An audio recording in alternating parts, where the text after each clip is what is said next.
جی بسم اللہ الرحمن الرحیم۔ السلام علیکم خواتین و حضرات، آپ دیکھ رہے ہیں سیٹ ڈیجیٹل اور میں ہوں آپ کا میزبان ملک یامین اوان۔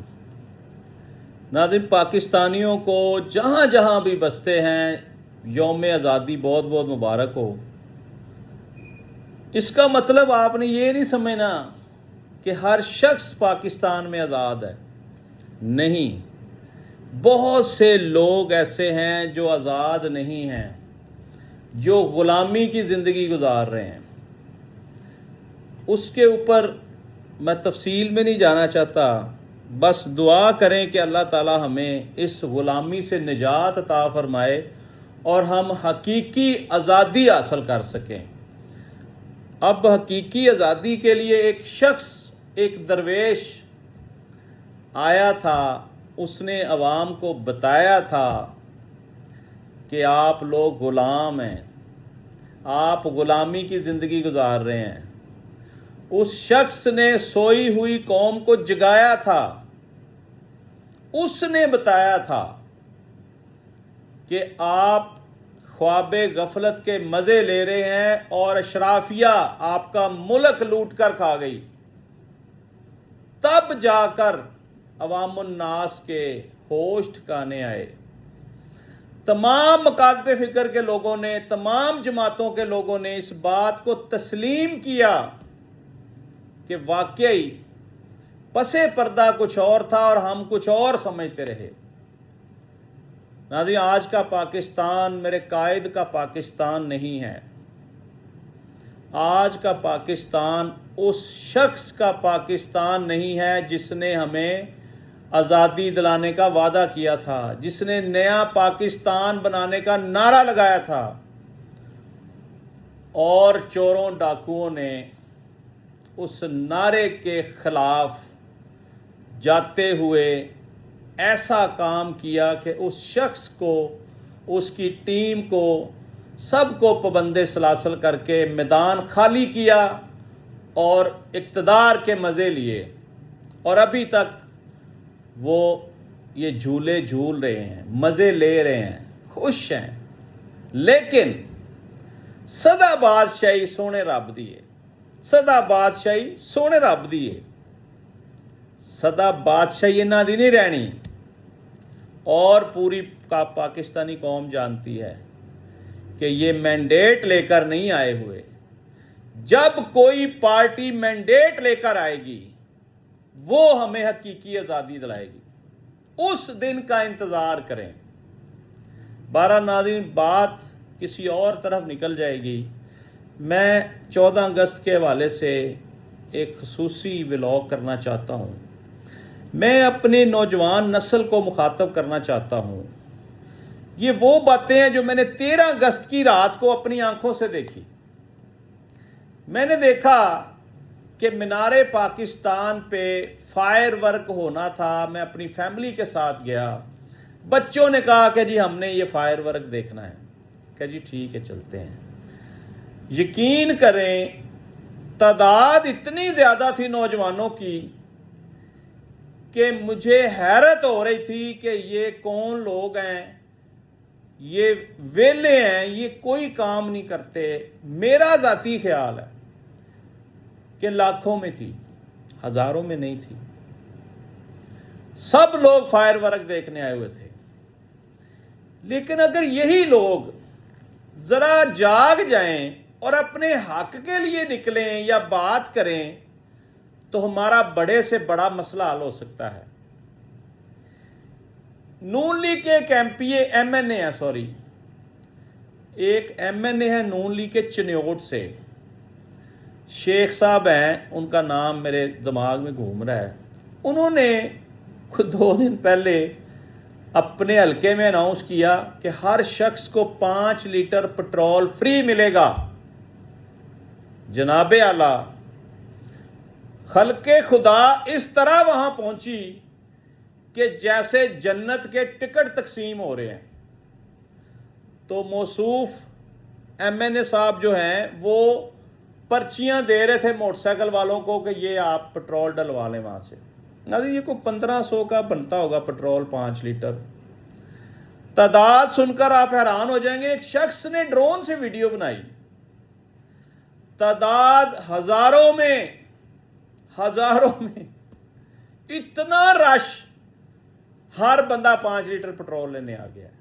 ये बात करने का मकसद ये है कि नून लीग और पीपल्स पार्टी पिछले 40 से 45 साल में इस कौम को यरगमाल बनाकर बैठी है, गुलाम बनाकर बैठी है और इनको रिश्वत पर लगा दिया है। कभी बेनजीर इनकम सपोर्ट के चक्कर में, कभी सस्ती स्कीमें निकाल के नून लीग का जो वतीरा है, फिर लैपटॉप दे रहे हैं जी हम स्टूडेंट्स को। ये वो लालच है जिसकी बुनियाद पर ये हुकूमतें कर जाते हैं 5-5 साल और पूरा मुल्क खोखला करके भाग जाते हैं। हमारे नौजवान 14 अगस्त को क्या कर रहे थे? रात को 12 बजे के बाद या 12 बजे से पहले, मैं 13 अगस्त की बात भी कर रहा हूं, 14 अगस्त की बात भी कर रहा हूं, मैंने दोनों दिन पूरे शहर का विजिट किया कि हमारी सड़कों पे हो क्या रहा है। जब हम बचपन में मोटरसाइकिलों पे निकलते थे, 15-16 साल की उम्र थी, 17 साल की उम्र थी, तो हम तो सारी रात जो है ना वो सड़कों पर होते थे, जश्न मना रहे हैं, झंडे पकड़े हुए हैं। सुबह 4 बजे घर आ रहे हैं, 5 बजे आ रहे हैं, घर से मार पड़ रही है। वो वाला रश सड़कों पर नहीं था, पहिया रवां दवां था, गाड़ियां चल रही थी, रश वो नहीं था, थोड़ा था, लेकिन अवाम वहां बहुत ज्यादा थी जहां फायरवर्क होना था। बहरहाल हमारे नौजवान क्या कर रहे थे? भंगड़े डाल रहे थे, मुजरे के ऊपर डांस कर रहे थे, खुसरों के साथ डांस कर रहे थे, वन व्हीलिंग कर रहे थे, गाड़ियों की स्किचिंग मार रहे थे, गाड़ियों की रेसें लगा रहे थे, ऊंची आवाज में डेक लगाए हुए थे, बाजे बजा रहे थे। इन चीज़ों से ये तासर लिया मैंने कि ये इनको नहीं पता कि अशराफिया इनका मुल्क लूट कर खा गई। इनको पता ही नहीं है, ये समझ रहे हैं कि हमारा माल सिर्फ वो है जो हमारे घर में पड़ा है, हमारा पैसा वो है जो हमारे अकाउंट में पड़ा है। नहीं, आप इस मुल्क के वारिस हैं, आप इस मुल्क के मालिक हैं, जैसे आप अपने घर के मालिक हैं। अगर आपके घर से कोई चोरी कर रहा है तो आपको उसके ऊपर कड़ी नजर रखनी होगी, पकड़ना होगा उसको। लेकिन नौजवान नस्ल की मजीद ब्रेन वॉशिंग करने की जरूरत है, सिर्फ इतना कि अपने हक के लिए आवाज उठाया करें, चाहे कॉलम लिख के आवाज उठाएं, चाहे एक झंडा पकड़ के आवाज उठाएं, कोई भी तरीका अपनाएं, मैसेज रिकॉर्ड करवाया करें, अरबाब इख्तियार को बताएं कि हमें सब पता है, हमारा घर लुट रहा है, हमें पता है, हम देख रहे हैं। नाज़िस अशराफिया ने इस 4 साल हुकूमत ने हमारे साथ वो जुल्म किया जिसकी मिसाल 75 साल में नहीं मिलती। क्या किया इन्होंने?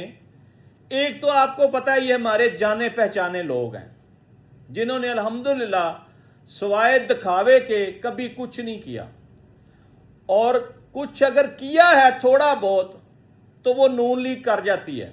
इसमें मैं बिल्कुल जेन्युइन बात कर रहा हूं, नून लीग काम शाम करवा जाती है और पीपल्स पार्टी वो तो काम ही नहीं ना करवाते। अल्लाह अकबर, अल्लाह अकबर, वो तो सिर्फ लुट मार पे लगे हुए हैं दिन रात। पता नहीं कैसे सिस्टम चला रहे हैं, हमारी समझ से बाहर है।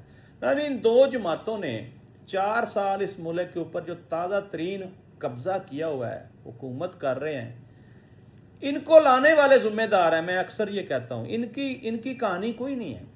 अब इन्होंने किया क्या है?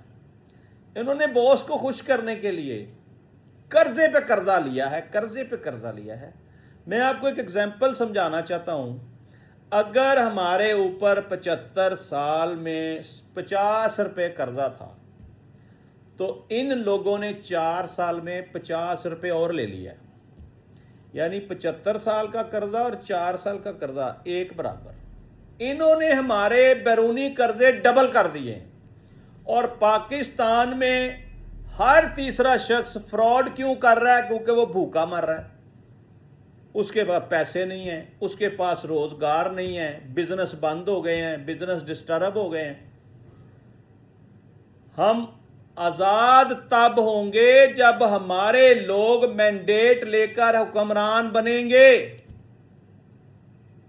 हम आजाद नहीं हैं। आप कह लें कि हम आजाद देश के गुलाम हैं, चलें इस तरह कर लें, लेकिन मेरी बातें समझने वाली हैं। हम पाकिस्तानी हैं, पाकिस्तान हमारा मुल्क है, पाकिस्तान हर दम जिंदाबाद। लेकिन हमारे मुल्क के साथ, हमारे घर के साथ ये कौन लोग हैं जो जुल्म और ज्यादती कर रहे हैं? क्या हमने इनसे पूछना है कि भाई मेरा घर क्यों लुट रहे हो, घर मेरा तोड़ क्यों रहे हो? इसका आप अपना अपना अंदाज अपनाएं, आवाज उठाया करें। याद है एक दरवेश कहता था कि मैं बर्दाश्त कर लूंगा, आपसे बर्दाश्त नहीं होना। वो दरवेश पिछले 3 साल से जेल में है और वो बर्दाश्त कर रहा है और वो खुश है और हंसता है। वो नाज़रीन, यहां मैं एक बात करना चाहता हूं कि एक बहुत हैवी किस्म की जो कॉल दी गई है ना पीटीआई की क़यादत की तरफ से, हमारा मुल्क इस वक्त किसी लॉन्ग मार्च का मुतहम्मल नहीं हो सकता। हम पहले ही बेशुमार मसाइल में फंसे हुए हैं। जब ये लॉन्ग मार्च का काम शुरू होगा तो बेशुमार हलाकतें होंगी, बेशुमार नुकसानात होंगे, बेशुमार कारोबार बर्बाद होंगे। मेरी गुजारिश है अरबाब इख्तियार से कि ज़रा गौर फरमाएं, ये नहीं होना चाहिए। इसके ऊपर मैं अपना तज्जिया देना चाहता हूं, अपने ख्यालात का इजहार करना चाहता हूं, अपनी आवाज़ पूरी पाकिस्तानी कम्युनिटी तक पहुंचाना चाहता हूं। मेरा ख्याल है कि 18 अगस्त 2026, ये जो 4 दिन रह गए हैं, 3 दिन शायद रह गए, हाँ जी, सुप्रीम कोर्ट के 3 रुकनी बेंच में इमरान खान के वकला ने केस दायर किया हुआ है और उसकी तारीख है। उस 3 रुकनी बेंच में समाअत होनी है 2 बातों के ऊपर कि जी खान की मुलाकातों का सिलसिला खोलें, उसको इलाज कराने की इजाजत दें, और पीटीआई जो इतना बड़ा लॉन्ग मार्च लेकर आ रही है जिसमें वो दावे कर रहे हैं कि 20 लाख लोग हम लेकर आएंगे, उसको इस तरीके से भी मैनेज किया जा सकता है कि आला अदलिया, जिनसे हमें बड़ा इंसाफ की बड़ी उम्मीद है, कि वो इस फैसले को इंसानी बुनियादों पर वो दे दें कि ठीक है, इलाज मुआवजा आपका कानूनी आईनी हक है, मुलाकात का सिलसिला आपका आईनी कानूनी हक है। तो मेरा ख्याल है कि जो बहुत बड़ा जिन हमारे आगे खड़ा कर दिया लॉन्ग मार्च का 27 सितंबर, उसका मकसद ही खत्म हो जाएगा। वो लॉन्ग मार्च नहीं हो पाएगा। फिर आप अपनी केस चलाते रहें, प्रोसीडिंग चलती रहे, आप देखें आपको जो बेहतर लगता है करें, क्योंकि आप जंगल के बादशाह हैं। बच्चे दें, अंडे दें, कोई पूछ तो नहीं सकता ना जनाब। इसलिए इस मुल्क की खातर अच्छे फैसले करें, मुल्क की बेहतरी के लिए कोई पॉलिसीज लेकर आएं, कोई काबीना में तब्दीलियां करें, कोई जो लोग हमारे ऊपर आपने बिठा दिए इनसे हमारी जान छुड़वा दें, नया सिस्टम ले आएं, जिसकी मैं अक्सर अपने व्लॉग्स में बात करता हूं।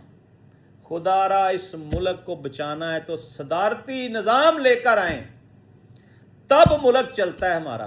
अदरवाइज मसाइल हैं, हम एड़ियां रगड़ते रहेंगे। मोहसिन नकवी साहब ने बिल्कुल ठीक कहा था कि सिस्टम कोलैप्स कर गया है।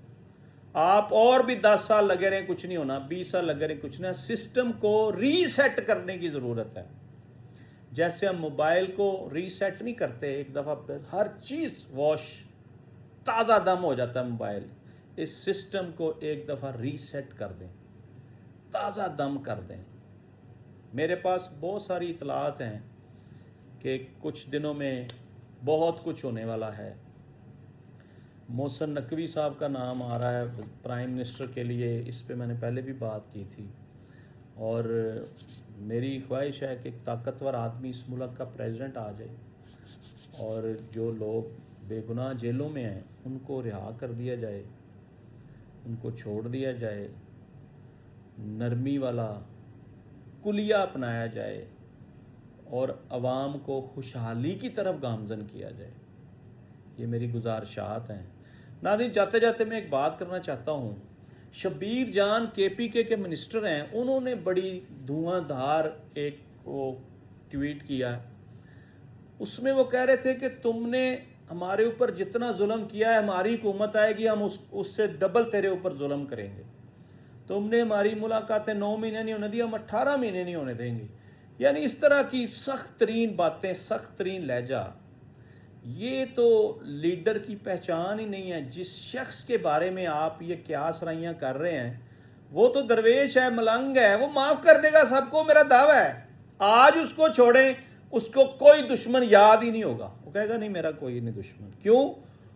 وہ اللہ والا بندہ بن گیا، اس نے اللہ کے ساتھ اٹیچمنٹ کر لی ہوئی ہے۔ وہ 24 آور قرآن پڑھ رہا ہے، تلاوت کر رہا ہے، اس کے پاس اور کچھ ہے ہی نہیں ہے، اور وہ خوش ہے کہ میں اللہ تعالیٰ کے قریب ہو گیا، مجھے موقع مل گیا کہ میں اپنے رب کو راضی کر سکوں۔ تو اس شخص نے اس قوم کو لیڈ کرنا ہے، جس کے بارے میں شفیع جان صاحب آپ کہہ رہے ہیں کہ اگر وہ آ گیا اور ہماری حکومت آ گئی تو ہم بدلہ لیں گے، یہ تاثر ہی غلط ہے۔ یہ تاثر اپنے ذہن سے نکال دیں۔ اس شخص نے بدلہ نہیں لینا، اور یہ بھی مجھے بتا دیں کہ بدلہ کس سے لینا ہے۔ خان کی حکومت تھی، نون لیگ اور پیپلز پارٹی کے لوگوں کو خان نے جیلوں میں نہیں بھیجا، یہ آپ کو پتہ ہے۔ اب نون لیگ اور پیپلز پارٹی کی حکومت ہے، خان کو اور خان کی ٹیم کو جیلوں میں انہوں نے نہیں بھیجا، آپ سب کو پتہ ہے۔ تو پھر آپ یہ میسج کس کو دے رہے ہیں؟ آج تک کے لیے اتنے۔ ناظرین، اپنے میزبان ملک یامین وان کو اجازت دیجیے، اس دعا کے ساتھ کہ اللہ تعالیٰ ملک پاکستان کی حفاظت فرمائے، اور ہمارے ملک کی حفاظت کرنے والے ہمارے تمام فوجی جوان ہمارے سر کا تاج ہیں، اللہ تعالیٰ ان کی حفاظت فرمائے اور وہ ہماری سرحدوں کی حفاظت کر سکیں۔ پاکستان زندہ باد۔